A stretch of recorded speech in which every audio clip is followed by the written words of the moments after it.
जय भोलेनाथ। हर हर महादेव। भगवान भोलेनाथ और माता पार्वती की कृपा सब पे बनी रहे। श्रावण मास महात्म्य 5वां अध्याय।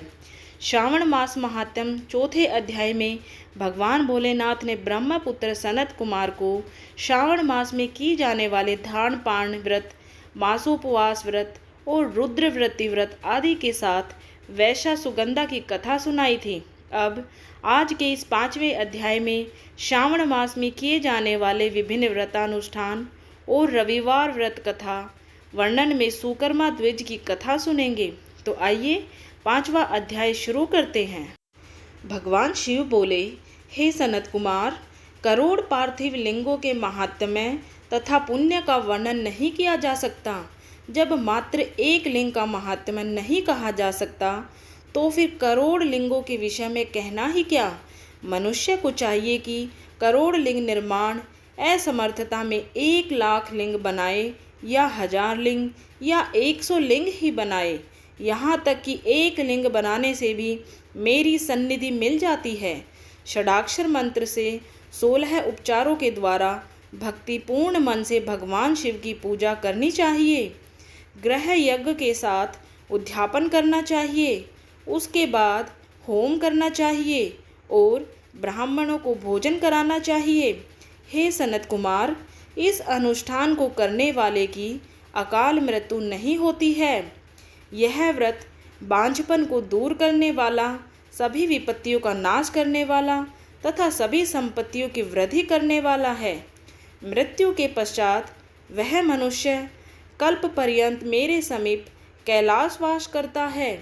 जो मनुष्य श्रावण मास में पंचामृत से शिव जी का यानी कि मेरा अभिषेक करता है, वह सदा पंचामृत का पान करने वाला, गोधन से संपन्न, अत्यंत मधुर भाषण करने वाला तथा त्रिपुर के शत्रु भगवान शिव को प्रिय होता है।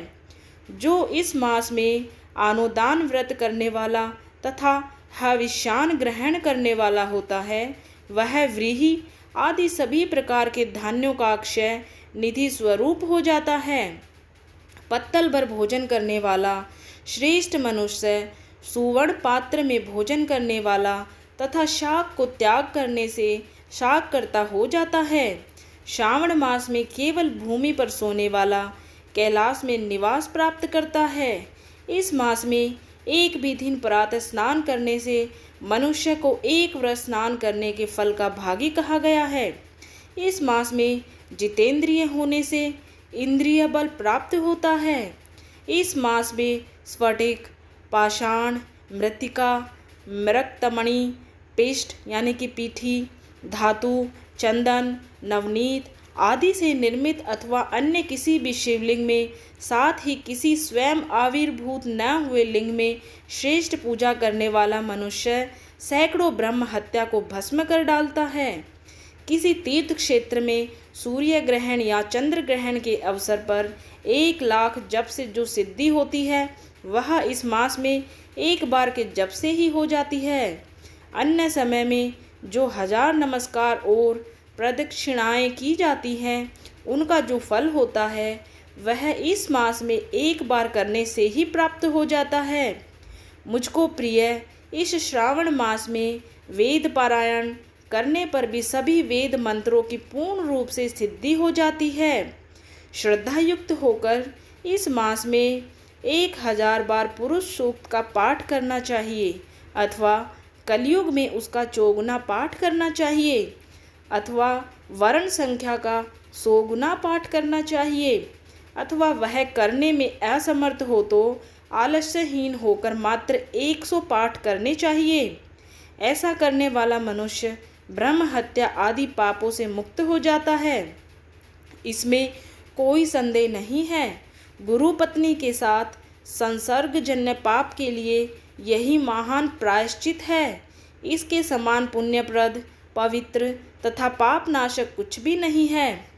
पुरुष सूक्त के जप के बिना इस मास में एक भी दिन व्यतीत नहीं करना चाहिए। जो मनुष्य इस फल को अर्थवाद कहता है, वह नरकगामी होता है। इस महीने में समिधा, चारु, तिल और घृत से ग्रह यज्ञ होम करना चाहिए। शिव के रूपों का भली भांति ध्यान करना आदि करके धूप, गंध, पुष्प, नैवेद्य आदि से पूजन करना चाहिए और अपने सामर्थ्य के अनुसार कोटि होम, लक्ष होम अथवा 10 सहस्त्र होम करना चाहिए। व्याहृतियों ओम भूर ओम भुवः ओम स्वः के साथ तिलों के द्वारा भी यह ग्रह यज्ञ नामक होम किया जाता है। हे सनत कुमार, इसके बाद अब मैं वारों के व्रतों का वर्णन करूँगा, आप सुनिए। हे अनघ, उनमें सर्वप्रथम मैं आपको रविवार का व्रत बताऊंगा। इस संबंध में लोग एक प्राचीन इतिहास को कहते हैं। प्रतिष्ठानपुर में सुकर्मा नामक एक द्विज था। वह दरिद्र, कृपण तथा भिक्षावृत्ति में लगा रहता था। एक बार वह धान्य मांगने के लिए घूमते घूमते नगर में गया। उसने किसी एक गृहस्थ के घर में मिलकर रविवार का उत्तम व्रत करती हुई स्त्रियों को देखा। तब से उसे देखकर वे स्त्रियां परस्पर कहने लगी कि इस पूजा विधि को शीघ्रतापूर्वक छिपा लो। इस पर वह विप्र उन स्त्रियों से बोला, हे श्रेष्ठ स्त्रियों, आप लोग इस व्रत को क्यों छिपा रही हैं? समान चित्त वाले सज्जन के लिए परमार्थ ही स्वार्थ है। मैं दरिद्र तथा दुखी हूँ। इस श्रेष्ठ व्रत को सुनकर मैं भी इसे करूँगा। अतः आप लोग इस व्रत का विधान व फल अवश्य बताएं। स्त्रियां बोली, हे द्विज, इस व्रत के करने में आप उन्माद तथा प्रमाद करेंगे अथवा भूल जाएंगे अथवा इसके प्रति अभक्ति या अनास्था रखने लगेंगे। अतः आपको यह व्रत कैसे बताऊं? उनकी यह बात सुनकर उनमें जो एक प्रौढ़ बूढ़ी स्त्री थी, वह उस ब्राह्मण से व्रत तथा व्रत की विधि बताने लगी। हे ब्राह्मण, श्रावण मास के शुक्ल पक्ष के प्रथम रविवार को मौन व्रत होकर उठ करके शीतल जल से स्नान करें। उसके बाद अपना नित्यकर्म संपन्न करके पान के एक शुभ दल पर रक्त चंदन से सूर्य के समान पूर्ण गोलाकार 12 परिधियां वाला सुंदर मंडल बनाए। उस मंडल में रक्त चंदन से संख्या सहित सूर्य का पूजन करें।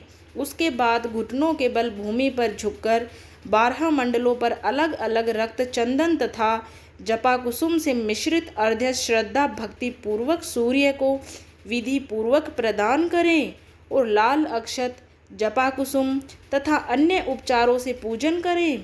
उसके बाद मिश्री से युक्त नारिकेल के बीज का नैवेद्य अर्पित करके आदित्य मंत्रों से सूर्य की स्तुति करें और श्रेष्ठ 12 मंत्रों के 12 नमस्कार तथा प्रदक्षिणाएं करें। उसके बाद 6 तंतुओं से बनाए गए सूत्र में 6 ग्रंथियां बनाकर देवेश सूर्य को अर्पण करके उसे अपने गले में बांधें और पुनः 12 फलों से युक्त वाइन ब्राह्मण को प्रदान करें।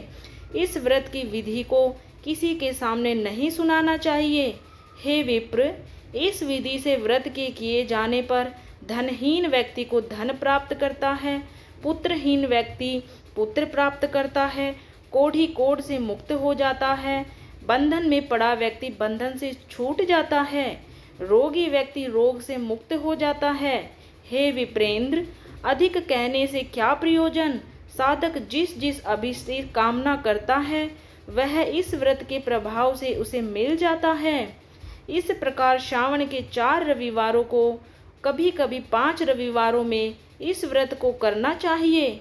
इसके बाद व्रत की संपूर्णता के लिए उद्यापन करना चाहिए। हे विपेंद्र, आप भी इसी प्रकार करें, इससे आपकी सभी मनोकामनाओं की सिद्धि हो जाएगी। उसके बाद उन पतिव्रताओं को नमस्कार करके वह ब्राह्मण अपने घर आ गया। उसने जैसा सुना था उसी विधि से उस संपूर्ण व्रत को किया और अपनी दोनों पुत्रियों को भी वह विधि सुनाई। उस व्रत के सुनाने मात्र से शिवजी के दर्शन के तथा उनके पूजन के प्रभाव से वे कन्याएं देवांगनाओं के सदृश हो गई। उसी समय वहाँ से उस ब्राह्मण के घर में लक्ष्मी ने प्रवेश किया और वह अनेक उपायों तथा निमित्तों से धनवान हो गया। किसी दिन उस नगर के राजा ने ब्राह्मण के घर से होकर राजमार्ग से जाते समय खिड़की में खड़ी उन दोनों सुंदर व अनुपमेय कन्याओं को देख लिया। तीनों लोक में कमल, चंद्रमा आदि जो भी सुंदर वस्तुएं हैं, उन्हें वे दोनों कन्याएं अपने शरीर के अवयवों से तिरस्कृत कर रही थी। उन्हें देखकर राजा मोहित हो गए और क्षण भर के लिए वहीं खड़े हो गए। ब्राह्मण को शीघ्र बुलाकर उन्होंने दोनों कन्याओं को मांग लिया। तब उस ब्राह्मण ने भी हर्षित होकर दोनों कन्याएं राजा को प्रदान कर दी। उस राजा को पति रूप में प्राप्त करके वे कन्याएं भी प्रसन्न हो गई। वे स्वयं इस व्रत को करने लगी और पुत्र पौत्र आदि से संपन्न हो गई। हे मुने, महान ऐश्वर्य देने वाले इस व्रत को मैंने आपसे कह दिया। हे विधि नंदन, जिस व्रत के श्रवण मात्र से मनुष्य सभी मनोरथों को प्राप्त कर लेता है, उसके अनुष्ठान करने के फल का वर्णन कैसे किया जाए। इस प्रकार श्री स्कंद पुराण के अंतर्गत ईश्वर सनत कुमार संवाद में श्रावण मास महात्म्य में परकीर्णक नाना व्रत रविवार व्रत आदि कथन नामक 5वां अध्याय पूर्ण हुआ। हर हर महादेव। हमारे चैनल पर पूरे श्रावण मास में श्रावण मास महात्म्य के अध्याय डाले जा रहे हैं। सुनने के लिए अभी से जल्दी चैनल को सब्सक्राइब कर लें। वीडियो देखने के लिए आप सभी का दिल से धन्यवाद।